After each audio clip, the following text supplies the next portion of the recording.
25-ročného Miroslava mal podľa polície na tomto detskom ihrisku zavraždiť jeho najlepší kamarát, a to 2 ranami do hrude. Asi im zašíbalo hlave, no čo už.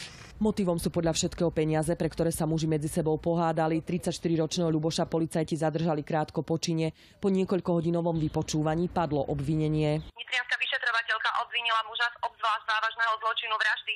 Zároveň spracovala podnet na návrh na jeho vzatie do väzby. V noci z pondelka na útorok vytiahol obvinený na kamaráta tento kuchynský nôž. Všetko sa stalo v tesnej blízkosti paneláku, v ktorom páchateľ býva s rodinou a malým synom. Kričali na seba, nadávali, potom bolo chvíľku ticho, potom ako keby utekali, niečo sa stalo. On mu vlastne volal tú sanitku a chyba bola asi tá, že mu ten nožik vlastne vyťahol. Keby mu hádam nebol vyťahol, tak asi nevykrváca. K miestu, kde sa stala táto tragédia, chodia kamaráti mŕtvého zapaľovať sviečky, nechávajú tam aj rôzne odkazy.